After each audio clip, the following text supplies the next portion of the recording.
உன்னை அறிந்தால் வெற்றி நிச்சயம்.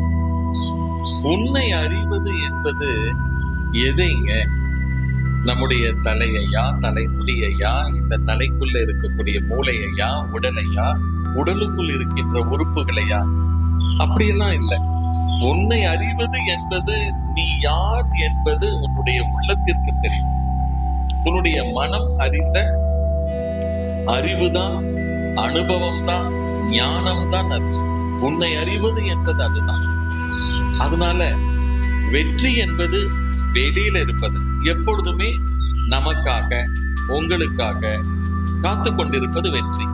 அந்த வெற்றியை அடைய வேண்டுமானால் உன்னுடைய மனம் சக்தி வாய்ந்ததாக, பலம் வாய்ந்ததாக, தயார் நிலையில் இருக்க வேண்டும். அதுதான் வெற்றிக்கான முயற்சி, அதுதான் வெற்றிக்கான பாதை.